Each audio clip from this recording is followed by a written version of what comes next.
Dear ninth class students, Assalamu alaikum. I welcome all of you to my YouTube channel Maths Decoded. Ninth के लिए ये पहला video हम start कर रहे हैं और सबसे पहले मैं आप सबको इस चैनल पे जो है मुबारकबाद देता हूँ। और अगर आप चैनल पे नए हैं, पहली बार ये वीडियो देख रहे हैं तो प्लीज़ चैनल को सब्सक्राइब कीजिए। इसमें हम जो है चैप्टर वाइज सिलेबस कंप्लीट करने वाले हैं नाइन्थ क्लास का।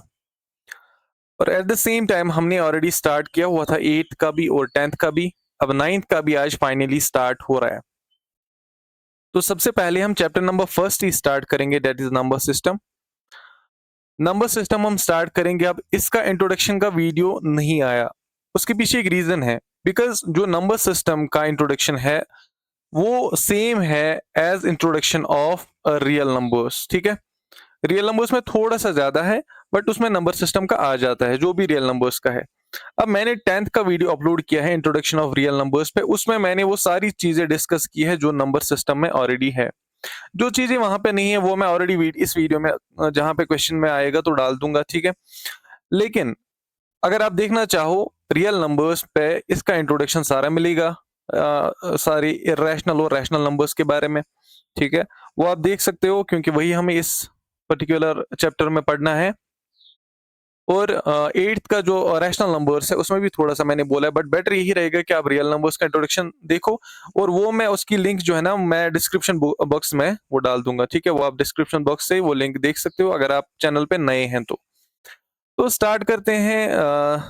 पहला चैप्टर जो 9th का है that is number system. 9th के बारे में ये है कि जो बच्चे होते हैं ना वो हीडलेस होते हैं थोड़ा सा, कि बोर्ड का एग्जाम नहीं है तो हम कोई इश्यू नहीं है, हमारे पास अभी टाइम ही टाइम है, 1 साल है, मौज मस्ती करेंगे। बट वो सबसे बड़ी गलती होती है। जिस इंसान को लाइफ में कुछ अचीव करना होता है उसके लिए कोई कंफर्ट जोन नहीं होता है। तो ये बात दिमाग में रखिए कि कंफर्ट जोन आपके पास है ही नहीं कोई। आप कोई क्लास ऐसी है नहीं आफ्टर 6th कि जिसमें आप हीडलेस होंगे। 6th के बाद ही मेहनत करना स्टार्ट करो।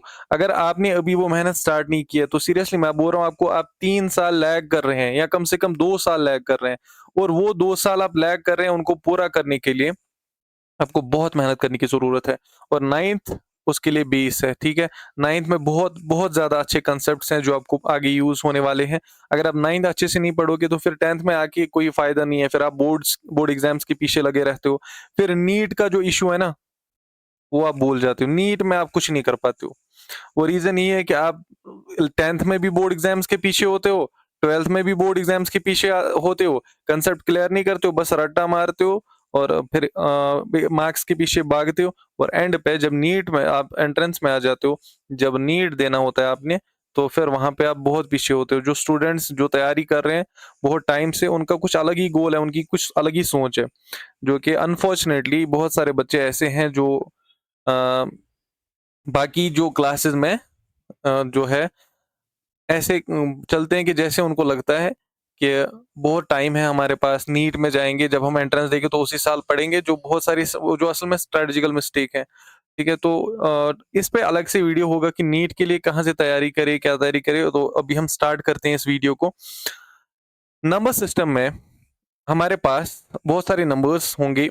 ठीक है, लेकिन हमारे हमारे हमारी नजर में दो नंबर्स हैं, एक तो रैशनल नंबर्स और दूसरा इरेशनल नंबर्स के बारे में इस चैप्टर में हम पढ़ने वाले हैं। ठीक है, ये किसका पार्ट है? रियल नंबर्स, यानी कि रियल नंबर्स में रैशनल भी आते हैं और इरेशनल नंबर्स भी आते हैं। जैसे अब इसमें देखोगे, इसमें ज्यादातर रैशनल और इरेशनल के बारे में, और सबसे ज्यादा तो इरेशनल के बारे में ही है इस चैप्टर में हमें पढ़ना है। ठीक है, तो देखिए स्टार्ट करते हैं। बोल रहा है इज जीरो रैशनल नंबर? क्या जीरो रैशनल नंबर है? अब जीरो रैशनल नंबर क्या होता है? जो हम पी बाई क्यू की शक्ल में लिख सकते हैं, where Q must not be equal to zero. ठीक है, ये तो रैशनल नंबर की डेफिनेशन है। अब बोल रहा है कि अगर जीरो रैशनल नंबर है तो can you right it in the form of P by Q? क्या हम पी बाई क्यू की शक्ल में इसको लिख सकते हैं? और P and Q are integers and Q is not equal to zero, जहां पे पी भी इंटीजर है, क्यू भी इंटीजर है और क्यू जीरो के बराबर नहीं है, तो हम बोलेंगे यस कि जीरो जो है ना वो रैशनल नंबर है। तो कैसे लिख सकते हैं इसको? Zero divided by one. अगर हम जीरो बाई वन कर ले तो ये किस फॉर्म में आया? पी बाई क्यू फॉर्म में। And Q is not equal to zero क्योंकि वो वन के बराबर है। ठीक है, तो ये इस क्वेश्चन का सिंपल आंसर है। बहुत ही आसान क्वेश्चन था ये। तो अब आते हैं दूसरे पे। Find 6 rational numbers between 3 and 4। बोल रहा है कि 6 रैशनल नंबर्स फाइंड आउट करो 3 और 4 के बिटवीन। तो याद रखो कि दो रैशनल नंबर्स के बीच में इनफिनाइट रैशनल नंबर्स लाई करते हैं, ठीक है। तो उसके लिए भी दो रूल्स हैं, मैं आपको यहाँ पे दो अलग अलग तरीके समझाऊंगा। देखो, अगर 3 और 4 की बात हम करेंगे तो 3 और 4 के बिटवीन आप लिख सकते हो ना, 3.1 है, उसके बाद 3.2 है, उसके बाद 3.3 है, उसके बाद 3.4 है, सो ऑन 3.9 तक, ठीक है। अब यहां से 3.1 को लिख सकते हो 31/10, यहां से लिख सकते हो 32/10, उसके बाद 33/10, उसके बाद 34/10, या फिर आप ये भी लिख सकते हो 3.11, उसके बाद 3.12, उसके बाद 3.13, उसके बाद 3.14। देखो, ये जो सारे जो डेसिमल नंबर्स है ना, ये इनके बीच में लाई कर रहे हैं, 3 और 4 के बीच में। इनको कन्वर्ट करो, 311 डिवाइडेड बाय 100, 312 डिवाइडेड बाय 100, ऐसे ही 313 डिवाइडेड बाय 100, 314 डिवाइडेड बाय 100। तो अब देखो, फिर आप लिख सकते हो 3.111, उसके बाद 3.1 3.112, 3.113। तो ऐसे करके आप जो है इनफिनाइट नंबर्स लिख सकते हो 3 एंड 4 के बीच में। और एक तरीका है इसका लिखने का, 3 डिवाइडेड बाय 1, यहाँ पे मैं लिख सकता हूँ इसको 4 डिवाइडेड बाय 1, ठीक है। इधर से भी 7 से मल्टीप्लाई करो और इधर से भी 7 से, सपोज, ठीक है।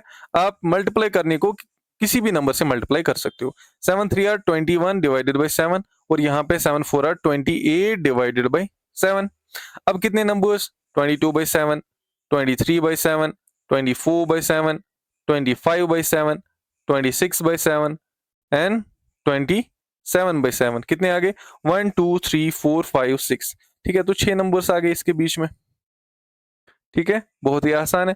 अब आपका क्वेश्चन होगा, सर यहाँ पे 7 से मल्टीप्लाई क्यों किया? क्योंकि इससे कोई फर्क नहीं पड़ने वाला है।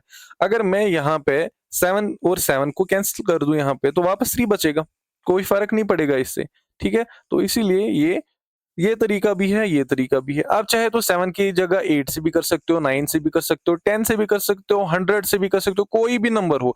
लेकिन इसमें कंडीशन यही है कि ऊपर जो जिस नंबर से आप मल्टीप्लाई कर रहे हो, नीचे उसी नंबर से डिवाइड करना है, ठीक है। तो मल्टीप्लाई भी उसी से करना है, डिवाइड भी उसी से करना है, तो आपका क्वेश्चन बहुत आसान हो जाएगा। यहाँ पे उसके बाद है question number 3, find 5 rational numbers between 3/5 and 4/5। Same question, कितने रैशनल नंबर्स चाहिए? 5 चाहिए। तो आप 10 से मल्टीप्लाई करो ना, सिंपली 3/5, इधर से भी 10/10, 10 से मल्टीप्लाई भी, 10 से डिवाइड भी, एंड 4/5 को भी किससे करो, इधर से भी 10 से मल्टीप्लाई करो और इधर से 10 से डिवाइड करो। तो यहां से बनेगा 30 डिवाइडेड बाई 5 10 आर 50, और यहाँ पे बनेगा 40 डिवाइडेड बाई 5 10 आर 50। अब देखो, इसके बीच में 5 लिखने हैं ना, तो 31/50, उसके बाद 32/50, उसके बाद 33/50, एंड देन 34/50, उसके बाद 35/50, ठीक है, 50। तो ये जो है 5 नंबर्स आगे हैं। आप चाहे तो किसी से भी मल्टीप्लाई कर सकते हो, जैसे यहाँ पे 3/5 था और एंड 4/5 था, तो आप चाहो तो इसको 20 से भी मल्टीप्लाई कर सकते हो, इसमें कोई इशू नहीं है।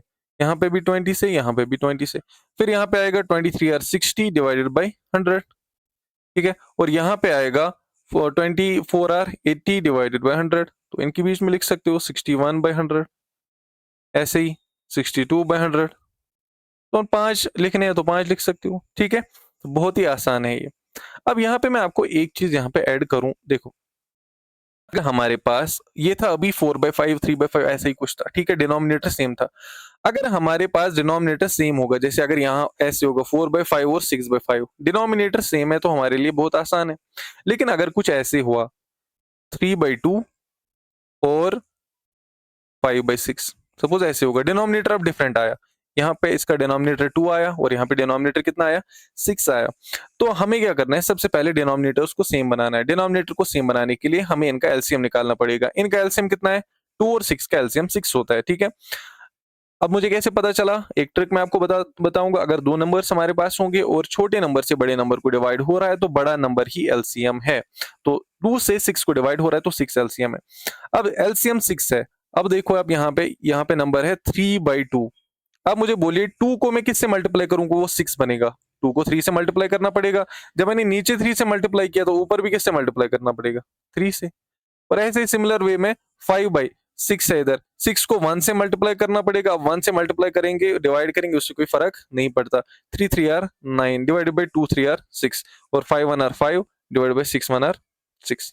ठीक है, अब ये दो नंबर्स हमारे पास आ गए हैं और इन दो नंबर्स के बीच में बिटवीन हम नंबर्स जो हैं वो लिख सकते हैं, कोई भी नंबर्स लिख सकते हैं। फिर आपको बस क्या करना है, मल्टीप्लाई करना है, इनको मल्टीप्लाई करना है। ठीक है ना। 5/6 और 9/6 में से के बिटवीन जितने भी नंबर्स है वो लिख सकते हैं। देखो 5/6 इंटू करोगे 10 से, डिवाइड भी 10 से, यहाँ से 9/6 इंटू करोगे 10 से, डिवाइड भी 10 से, तो ये बनेगा 50 डिवाइडेड बाई 60 और यहाँ पे बनेगा 90 डिवाइडेड बाई 60। तो इनके बीच में नंबर्स आप लिख सकते हो।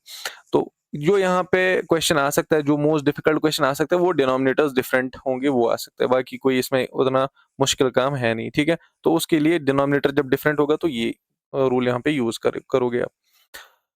उसके बाद है question number 4, state. Question number 3 हमने किया। हाँ, question number 4, state whether the following statements are true और फॉल्स। हमें बोलना है कि ये ट्रू है या फॉल्स है, गिव रीजंस, फिर रीजंस लिखने हैं। ठीक है ना, रीजन आपका क्या है कि आपने अगर ट्रू बोला तो क्यों, अगर आपने फॉल्स बोला तो क्यों। और every natural number is a whole number, हर कोई नेचुरल नंबर होल नंबर होता है। देखो नेचुरल नंबर्स, अगर हम नेचुरल नंबर्स की बात करेंगे, कहाँ से स्टार्ट होते हैं, 1 2 3 4 सो ऑन टू इन्फिनिटी। ठीक है ना। और होल नंबर्स की अगर हम बात करेंगे तो कहां से स्टार्ट होते हैं, 0 1 2 3 4, ठीक है, so on to infinity.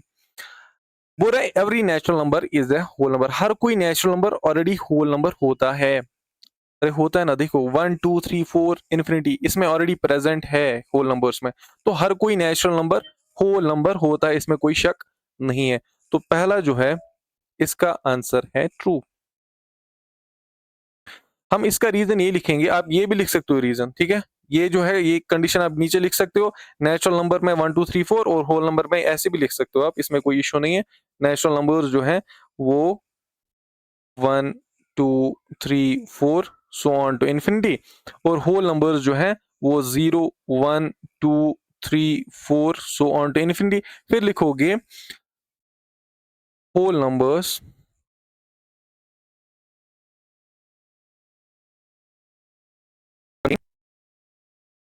All natural numbers.